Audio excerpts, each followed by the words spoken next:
Some moments change everything in an instant. It was Friday afternoon in Atlanta, and the Family Feud studio hummed with anticipation. The golden lights cast their familiar warm glow across the iconic blue and red podiums. Steve Harvey stood center stage in his perfectly tailored navy blue suit, white dress shirt crisp and spotless, his signature confident smile ready to entertain America once again. The Williams family from Charlotte, North Carolina, had driven 8 hours to be here.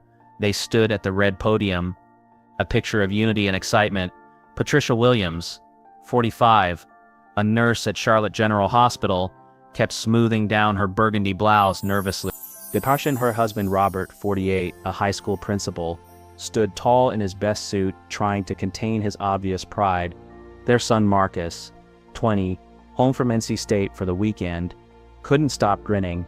Next to him stood Patricia's sister Linda, 42, a social worker who had driven up from Columbia just for this moment. But it was the youngest member of their family who held everyone's attention, though not in the way you might expect. Sarah Williams, 18 years old with shoulder-length brown hair and bright green eyes, stood at the end of their family line. She wore a simple black dress and held herself with the kind of composure that seemed almost too mature for someone who had just graduated high school 3 weeks ago. In her hands, she clutched something that she hadn't let go of since they'd arrived at the studio that morning. A 5x7 graduation photograph, the edges slightly worn from constant handling. Steve Harvey had been hosting Family Feud for 14 years, and he had developed an eye for reading families. Most contestants were nervous, excited, chatty, full of energy and anticipation. The Williams family had all of that, except for Sarah. Sarah kept looking down at that photograph, and every few seconds, she would take a deep breath like she was trying to steady herself. When the other family members laughed at Steve's warm-up jokes, Sarah managed only small smiles. When they discussed strategy during rehearsal, Sarah nodded along but seemed somewhere else entirely. The opposing Martinez family from Phoenix, Arizona took their positions at the blue podium.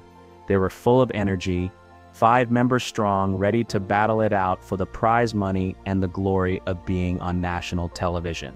"All right, y'all," Steve announced, his voice carrying across the studio with practiced authority. "We got the Williams family from Charlotte, North Carolina, taking on the Martinez family from Phoenix, Arizona. This is gonna be good." The audience erupted in cheers. Steve walked over to the Williams family first, as was his custom. "Patricia, tell me about this beautiful family of yours," Steve said, his microphone positioned perfectly to catch every word. Patricia beamed with obvious pride. "Well, Steve, this is my husband Robert. He's a high school principal and the best man I know. This is our son Marcus. He's a junior at NC State studying engineering. This is my sister Linda. She's my best friend and my rock." Patricia paused, her voice growing softer. "And this is our daughter, Sarah.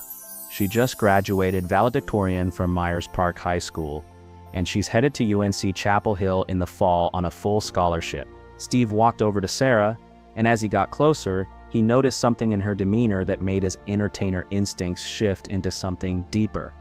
This girl was carrying something heavy. "Sarah, valedictorian. That's amazing. Young lady, how does it feel to be the smart one in the family?" Sarah looked up, and for a moment her face brightened with genuine joy. "It feels pretty good, Mr. Harvey. Though my mom likes to remind me that being book smart and being life smart are 2 different things." "Your mom is right about that," Steve laughed. "Now, I gotta ask you something. What's that you got there in your hands? You've been holding on to that since you walked in here." Sarah's expression changed instantly.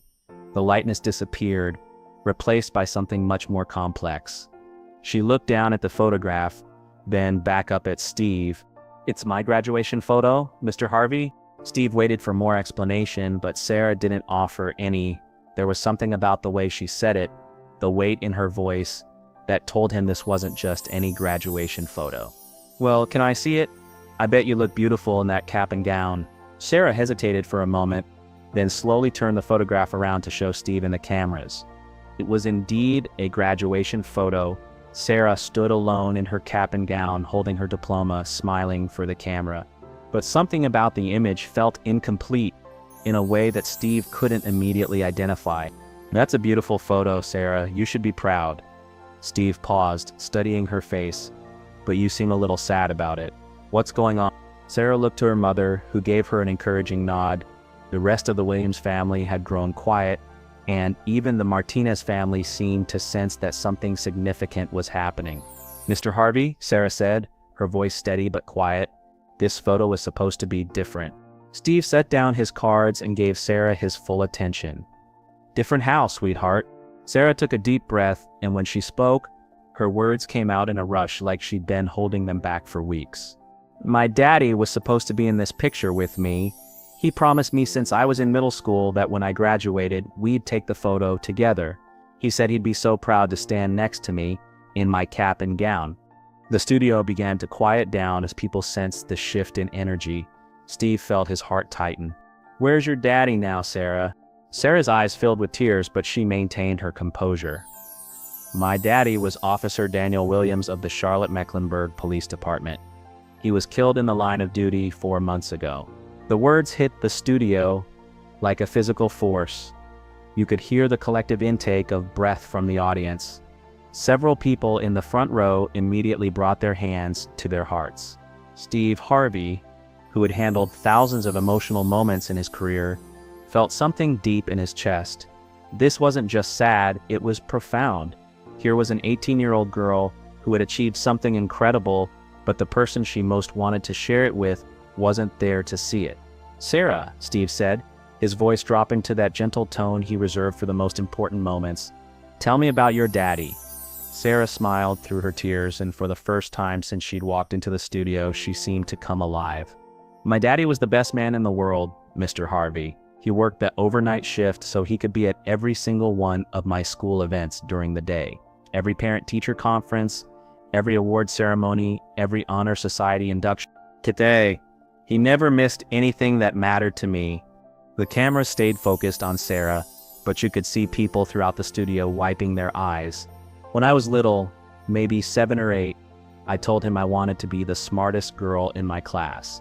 He said, "Baby girl, you can be the smartest girl in the whole world if you want to be. But more than that, I want you to be kind and strong and brave.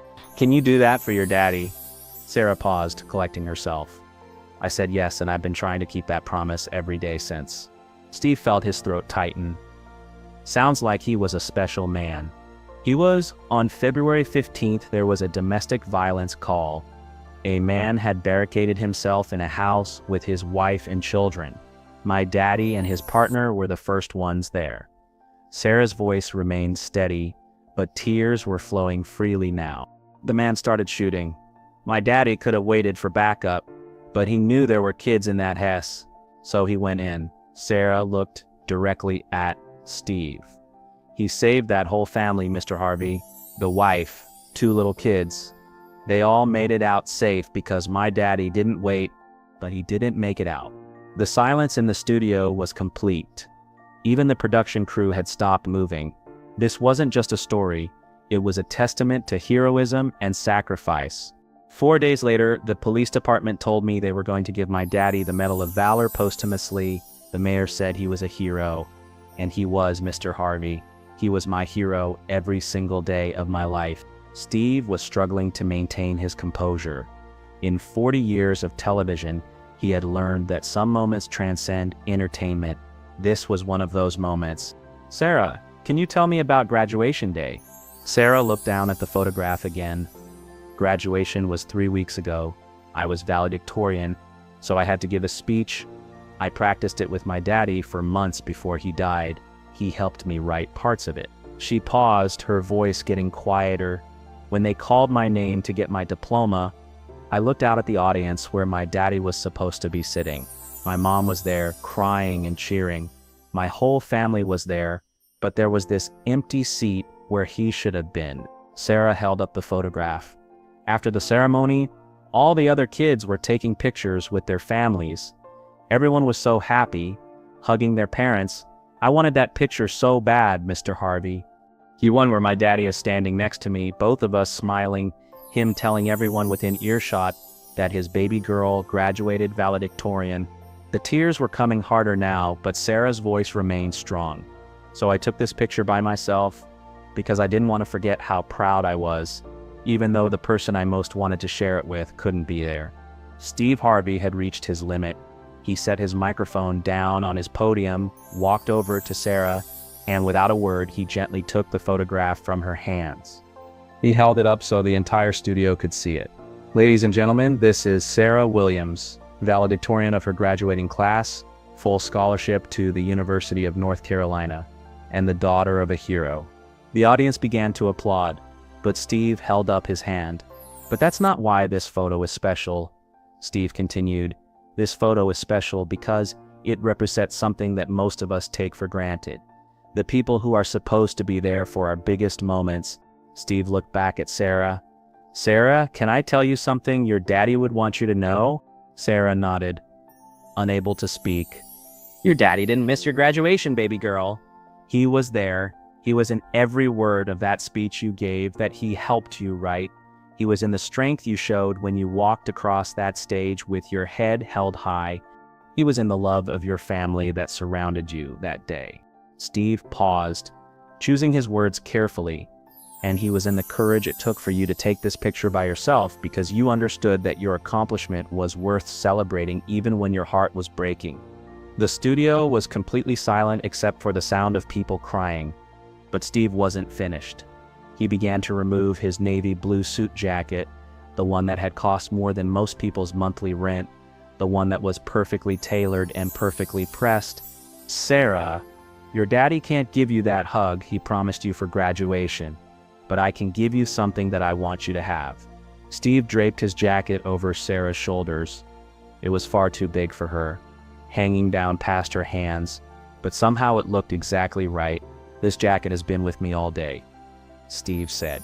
It's got my warmth in it, my energy in it, and all the love I have for what your daddy represented. When you're at UNC, when you're missing him, when you need to feel like someone's got your back, you put this on and you remember that Officer Daniel Williams raised a daughter who makes this whole world proud.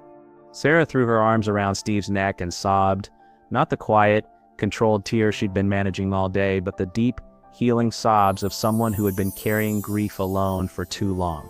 Steve held her, this young woman who had lost her hero but had chosen to honor his memory by becoming everything he believed she could be. Mr. Harvey, Sarah whispered into his shoulder, do you think my daddy would be proud of me? Steve pulled back to look at her face. Sarah, baby girl, your daddy is so proud of you right now that all of heaven is talking about it. You kept every promise you made to him. You're smart, you're kind, you're strong, and you're brave. You're exactly who he raised you to be. The audience was on their feet now, not because they were prompted to applaud, but because they couldn't stay seated. This wasn't entertainment anymore, it was something sacred. But Steve had one more surprise. He turned to the production booth and called out, "Can we get Officer Williams up on the screen?" The large monitors around the studio lit up with a photograph of Officer Daniel Williams in his dress uniform. He was smiling, proud, every inch the hero his daughter had described. "Ladies and gentlemen," Steve announced, "Officer Daniel Williams, Charlotte Mecklenburg Police Department, hero, father, and the man who raised the remarkable young woman standing beside me." The applause was thunderous, but it wasn't the excited applause of a game show audience. It was the respectful, reverent applause reserved for heroes and the families who sacrifice alongside them. Sarah looked up at her father's image on the screen, and for the first time since he died, she felt like he was really there with her. "Daddy," she whispered, "I kept my promise." Steve heard her and spoke into his microphone so everyone could hear, and Officer Williams is saying, "That's my baby girl, and I am so proud of her." The Martinez family had joined the Williams family on stage, abandoning any pretense of competition. The two families stood titted, supporting Sarah in her moment of grief and triumph. "Sarah," Steve said, "I want you to do something for me. I want you to take a new graduation photo, right here, right now, with all of us. Because family isn't just blood, it's the people who show up for you when you need them most." The cameras positioned themselves as both families, Steve Harvey, and even some of the production crew gathered around Sarah. She stood in the center, wearing Steve's jacket over her black dress, holding her original graduation photo, surrounded by love. "This is for Officer Daniel Williams," Steve announced as the camera flashed, "who raised a daughter that makes us all believe in the power of love, sacrifice, and keeping promises." When the photo session ended and the families began to return to their positions, Sarah carefully folded Steve's jacket and tried to hand it back to him. "No, ma'am," Steve said firmly. "That's yours to keep, and when you graduate from UNC, I want you to wear it, and when you become whatever amazing thing you're going to become, I want you to remember that your daddy's love doesn't end just because he's not physically here. It transforms into strength, courage, and the determination to honor his memory by being everything he believed you could be." The game resumed eventually, though by that point, winning and losing had become secondary to the human connection that had taken place. The Williams family did win, but Steve made sure that both families went home with prizes that day. As the show wrapped up and the families prepared to leave, Sarah approached Steve one final time. "Mr. Harvey, can I ask you something?" "Anything, baby girl." "Do you really think my daddy was proud of me for taking that picture by myself? Even though I was sad and scared and I cried the whole way home?" Steve knelt down to her eye level, the way he always did when something was truly important. "Sarah, let me tell you something about courage. Courage isn't the absence of fear or sadness. Courage is feeling those things and choosing to do what needs to be done anyway. You took that picture because you understood that your achievement mattered, that your daddy's sacrifice mattered, and that sometimes the bravest thing you can do is celebrate your victories even when your heart is broken." He paused, making sure she was really hearing him. "Your daddy spent 18 years raising you to be strong enough to stand alone when you had to. That graduation photo isn't a picture of you by yourself, Sarah. It's a picture of everything your daddy put into you coming together in one moment of incredible strength." Sarah smiled through her tears and hugged Steve one more time. "Thank you for helping me understand that," she whispered. As the Williams family walked off the stage, Sarah carefully tucked her graduation photo into the pocket of Steve's jacket. She would carry both with her to UNC, and eventually to law school, and eventually to her career as a prosecutor specializing in protecting children and families. Years later, when she was sworn in as a district attorney, she would wear that jacket under her robes, and when she gave her acceptance speech, she would talk about the two father figures who had shaped her life, Officer Daniel Williams, who had taught her about service and sacrifice, and Steve Harvey, who had taught her that love doesn't end when someone dies, it just takes new forms. But on that Friday afternoon in the Family Feud studio, Sarah Williams was just an 18-year-old girl who had learned that sometimes the most powerful moments happen when you're brave enough to be vulnerable, when you're willing to share your pain with strangers who become family, and when you understand that keeping promises to the people you love is the most important victory of all. The cameras stopped rolling, the lights dimmed, and the studio began to empty. But the impact of Sarah's story, her father's sacrifice, and the reminder that heroes live on in the children they raise would linger long after the last audience member had gone home. Because sometimes the most important moments in life aren't about winning or losing, they're about honoring the people who shaped us, keeping the promises we made to them, and finding the courage to celebrate our victories, even when the person we most want to share them with can only cheer for us from heaven. Sarah Williams had done exactly that. And in doing so, she had shown an entire studio and eventually millions of viewers what it looks like when love transcends loss, when strength is born from heartbreak, and when a daughter's promise to her father becomes a beacon of hope for anyone who has ever had to stand alone in their moment of triumph. The graduation photo had told one story, the story of a girl alone. But the moment that photo was shared with the world, it became something much more powerful. The story of how love endures, how heroes live on in the lives they touch, and how sometimes the greatest gift you can give someone is the promise to become everything they believed you could be. Officer Daniel Williams had given his life to save strangers. In return, his daughter had given her story to comfort strangers. And in that exchange, something beautiful and eternal had been created, proof that heroism is hereditary, and that the best way to honor the dead is to live fully, love deeply, and never stop keeping the promises that matter most.